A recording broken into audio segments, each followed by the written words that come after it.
எல்லாருக்கும் வணக்கம்.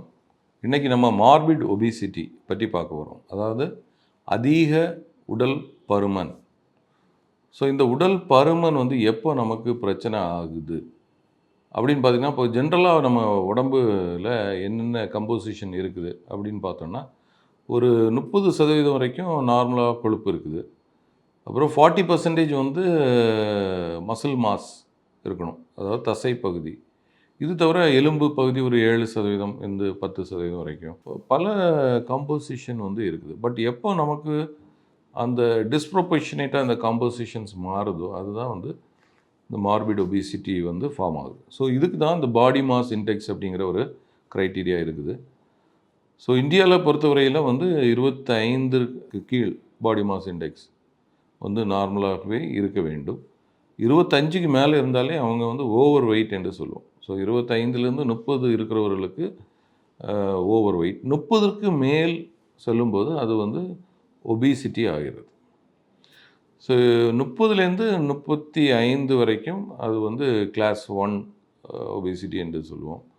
35ற்கு மேல் யாருக்கு வருகிறதோ அவர்களுக்கு அதை மார்பிட் ஒபிசிட்டி என்று சொல்லுவோம். ஸோ 35லிருந்து 40 வரைக்கும் பாடி மாஸ் இண்டெக்ஸ் இருக்கும்போது அதை வந்து மார்பிட் ஒபிஸ் என்று சொல்லுவோம்.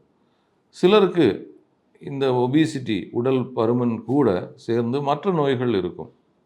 அதாவது ப்ரெஷர், இரத்த அழுத்தம் கூட இருக்கும், இல்லை மூச்சடைப்பு இருக்கும், இல்லை அதிகமான சுகர் இருக்கும், கொலஸ்ட்ரால் லெவல்ஸ் கூட இருக்கும். ஸோ இந்த மாதிரி இருக்கிறவங்களுக்கு வந்து பிஎம்ஐ கம்மியாக இருந்தாலும் அவங்களும் கூட அந்த மார்பிட் ஒபிசிட்டி கேட்டகரியில் வருவாங்க. அதாவது இந்த கொழுப்பு தன்மையினால் பாதிப்பு எப்பெல்லாம் ஏற்படுகிறதோ அதை தான் மார்பிட் ஒபிசிட்டி என்று சொல்கிறோம். ஸோ இது போக சிலருக்கு 40க்கு மேல் உடல் பருமன், அதாவது பாடி மாஸ் இண்டெக்ஸ் இருக்கும்போது அதை சூப்பர் ஒபிசிட்டி இல்லைனா கிளாஸ் 3 என்று சொல்லுவோம்.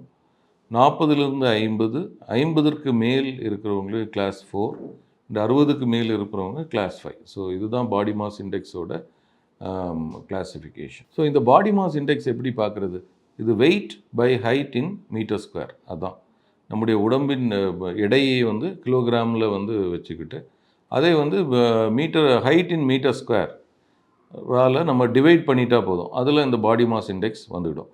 ஸோ நீங்கள் உங்களுக்கு ஒருவேளை ஒபிசிட்டி இருக்குமா, இல்லை இதனால் ப்ராப்ளம் இருக்குமா அப்படின்னு நீங்கள் சந்தேகமாக இருந்தால் இந்த பாடி மாஸ் இண்டெக்ஸை கால்குலேட் பண்ணி நீங்கள் எந்த கிளாஸில் இருக்கிறீங்க அப்படிங்கிறது தெரிஞ்சுக்கணும்.